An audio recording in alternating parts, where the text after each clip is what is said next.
In the Fires of Justice by Rayla Hyde, a short story from League of Legends. Read to you by Prestige Edition, featuring the voice of the Sweet Sniper.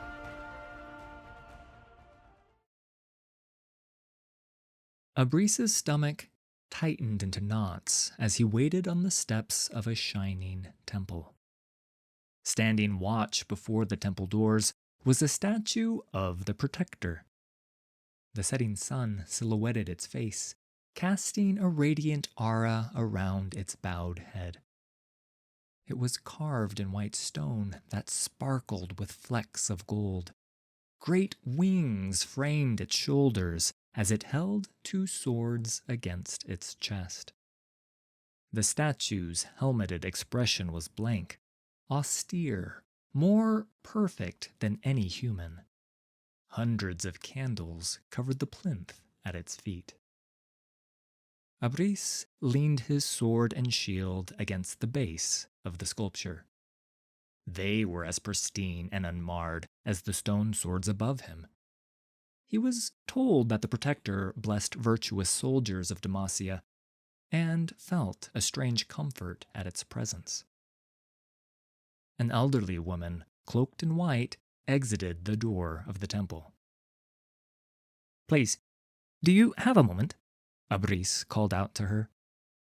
She made her way slowly over to him. "The illuminators always stop for those in need. Tell me, what do you seek here?" Her face crinkled as she spoke, but her eyes were kind. I leave for battle tomorrow," said Abris. He opened and closed his fists, nervous. "My sword arm is strong, and I am proud to defend Demacia's honor. But I wonder, how can I claim to be any better than the barbarians invading our lands if I slaughter them just the same? What good are our white walls and resplendent banners if below them we spill their blood as they would ours?" "Ah," the Illuminator said. "Yes. Killing is not to be taken lightly, even as a soldier. Let me tell you a story." She gazed up at the statue. "Will you light a candle for her as I speak?" Abris knelt and took a flame from one of the votive candles at the statue's feet, using it to light another. The Illuminator's voice cracked with age as she began the story, and Abris was reminded of his late grandmother, who'd often told him myths and histories of their people. He never knew which stories were true and which she had conjured from her fanciful mind. "Long ago, in a land now lost to time and crumbling decay, a cruel king led his people into poverty. During a time of great famine, the king gathered everyone from across the realm into his castle courtyard. There, he declared he could cast aside the old laws in order to end their time of scarcity, as was his right. He took their gilded law book and cast it to the floor, naming himself the law. Whatever rules or decrees he spoke would become law no matter what. Under guise of protecting the people, he announced his first decree. Since there were too many mouths to feed, the king said the elderly had no right to food. They were to be killed, and there was no other way. The starving citizens had no strength left to fight this injustice, and the king's guard forced the elderly folk to line up for slaughter. The first in line was a man with silver hair who stumbled as he stepped forward. He pleaded with the king. "I am a baker. Let me bake bread for you and the people," he cried. "Spare my life." But the king responded, "Can you be young again? Can you knead muscle back into your broken and sorry limbs? No? Well then, there is no redemption for you."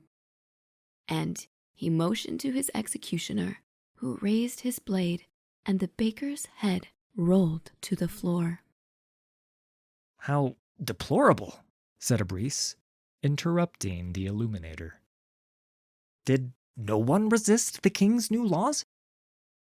The illuminator smiled. Thankfully, there was one who stood against this grave injustice.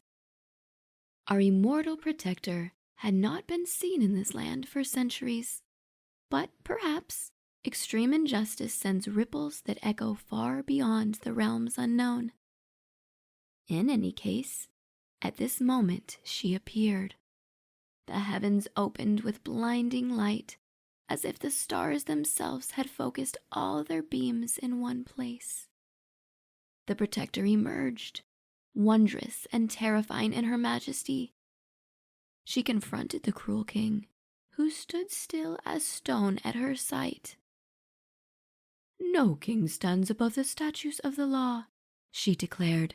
"Speak thy name, and prepare for judgment." "I am not merely above the law, winged beast. I am the law." With a nod, he motioned for his guards to advance. They did so in unison, raising their spears to the sky as one. "Because of me, my people have purpose. My people know their place, and my people thank me for it." The law is justice given form. It is true and fair judgment writ in ink. It cannot be undone, said the protector. She drew her swords, which blazed with holy fire, filling the air with the scent of truth and punishment. Her wings unfolded, which fanned the flames with great strokes, and soon they too were aflame. It was a fearsome sight to see. "You say you lead your people. Be now the first to be judged by my blades," the protector said. The cruel king looked upon the protector's blazing swords and her wings of fire, but most fearful of all was the burning in her eyes, gleaming and grave with uncompromising wrath. He felt like he was staring at the sun, beautiful and terrible in her glory, and the king wept in fear. He appealed to the protector's mercy and fell to his knees, pleading at her feet. "I can change," the king begged. "I see now the error of my ways. I was selfish and corrupt and did not deserve my crown. Let me live, and I shall follow the rule of law." The protector watched him with a steely gaze. When he had finished speaking, she drew breath. It is said that her voice in this moment echoed as if the very gods were speaking through her. "Can you undo your deeds of injustice, king?" asked the protector. "Can you unspeak your lies and unmake your false laws against fair and righteous judgment? No? Then there will be no redemption for you." In one quick motion, the protector thrust her burning blade through the king's heart, and he cried out as she impaled him on the gilded lawbook he had cast on the floor. The lawbook burst into flame, which burned with the terrible heat of the heavens. This was a holy fire, one that would scorch the evil sinners from the land and cleanse the just, leaving them unscathed.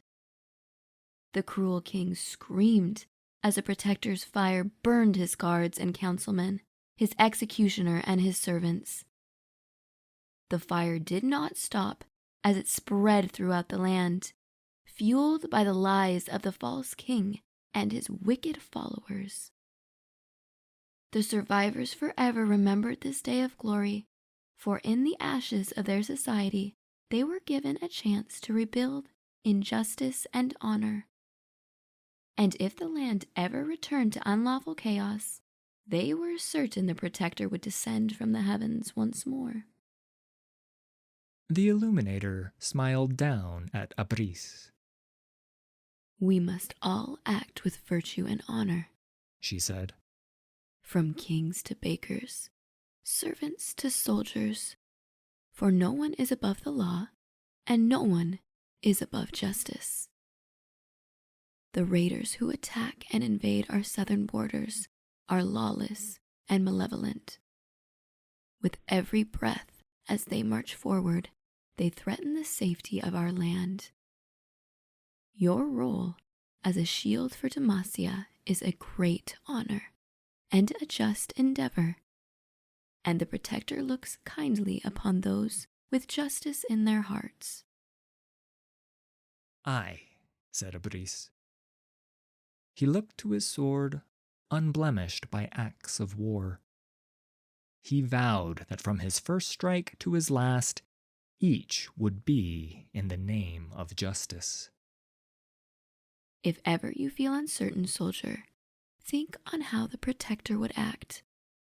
If you act with integrity and truth, as the Protector would, surely she will guide your blade, even if you must wet it with blood.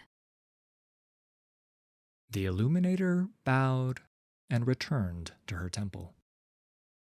Abrice watched as the candle he had lit flickered in the dark. He stood up to walk back to his camp for the night. As he turned to look toward the statue one last time, he thought he saw the shine of another flame, deep within the stone helmet of the Protector.